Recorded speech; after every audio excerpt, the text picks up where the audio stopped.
Hi everyone, welcome to Me, Him, the Dog and a Baby. If you're a regular reader of the blog, you'll know that we do a monthly what we've been watching post, so I thought from now on we'd do some video editions as well.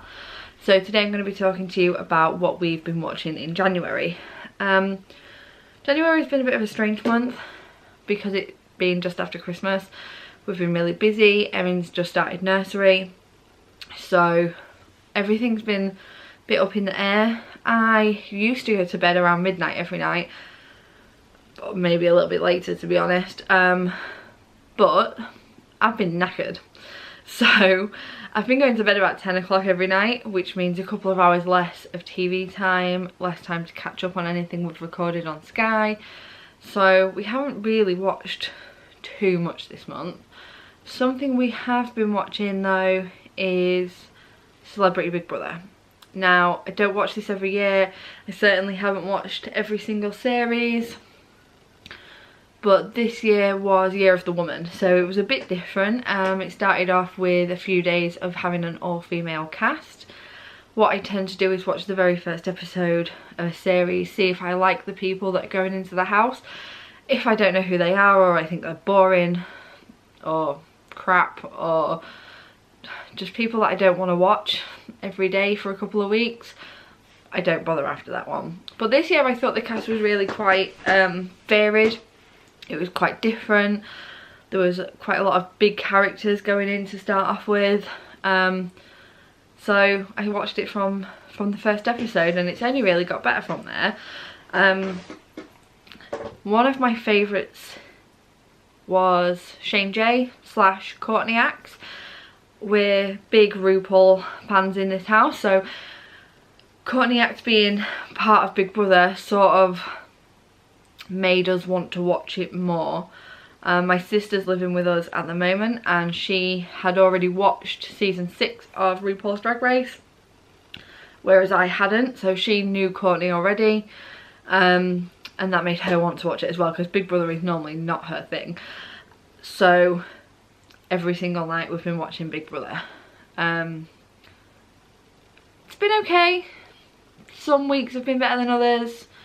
Some people in the house have been better than others. Some I've liked a lot more than others. Anne Widdecombe is not for me. But it's quite strange that when I'm filming this, which is right at the end of January, just before the final, she's favourite to win, and I imagine anybody that put a bet on her when the series started would have gone really fantastic odds, and I do think there is a good chance of her winning, so I'll have to wait and see what happens on Friday. I hope she doesn't because I'm obviously rooting for Courtney, but we'll see. I do also quite like Shane Lynch, but he's a lot of a quieter character, so he might not do as well. So along with Big Brother, seeing as Courtney Act was in it, we started watching RuPaul's Drag Race season 6. So before we go on from here, there will be spoilers about this series. However, it is quite an old series now, so spoilers are going to be all over the internet for this one, so it's not like I'm going to ruin anything that's not already out there already.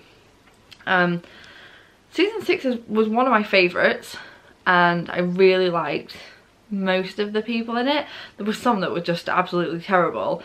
One of my favourites was Trinity K. Bonet, and I was so sad to see her get eliminated.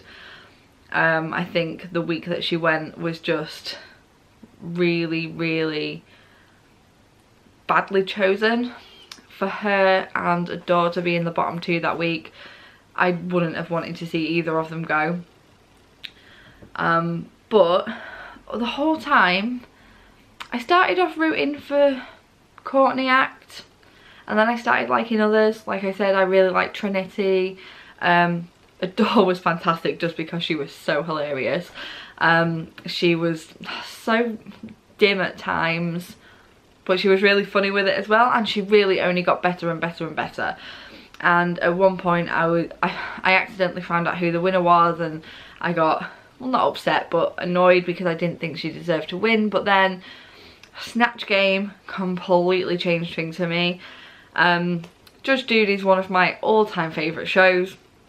So to see Bianca do Judge Judy was just hilarious. And I absolutely loved it, and it was fantastic. So while I wasn't completely happy with the winner, it was well deserved, and I think the final three, being Bianca and Adore and Courtney Axe, was as close to being as what I'd have wanted it to be in the end.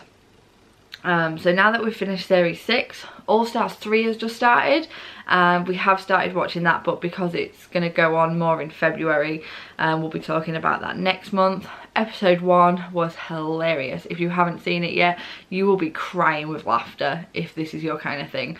Me and my sister were howling. It was one of the funniest things I've seen in a long time. Yeah, so Big Brother and RuPaul's Drag Race has pretty much taken up our whole January, and I don't think I've watched too much else, apart from maybe an episode or something here and there. We did watch the Miriams Big American Adventure. That was on BBC. We recorded that on Sky, and that was Miriam Margolyes doing a road trip around America, finding out different people's opinions on things and seeing a different way of how people live in different parts of America. And I love Miriam Margolyes. She's like me. She's gonna be, that's who I'm gonna be when I'm older, I think. I'm just gonna be so outspoken and not care what anybody thinks, and that's what I love about her. She says exactly what's on her mind.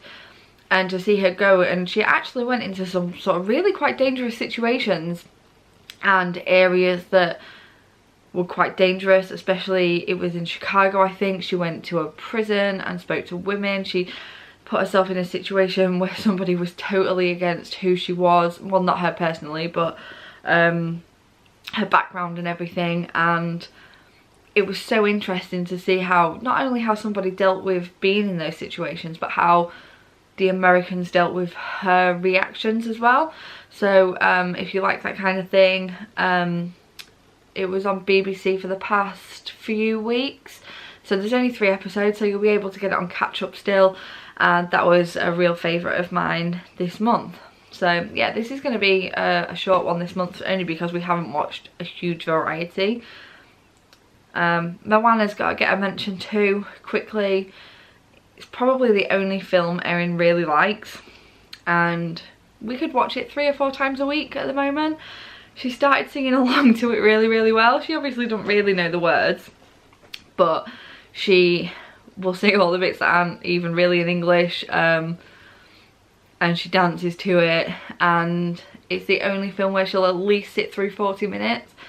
So yeah, we've watched a lot of Moana in January. So hopefully next month we can maybe see if she likes a different film, but so far nothing's cutting it. Any recommendations for animated films for 2-year-olds, let me know in the comments. The Little Mermaid, she's not interested in. Aristocats, she's not interested in. So yeah, let me know some alternatives in the comments, and we'll see if we can watch those next month. Let me know what you've been watching in January in the comments, I'd love to know, or let me know what you think of the shows we've been watching. Thanks for listening, and thanks for watching.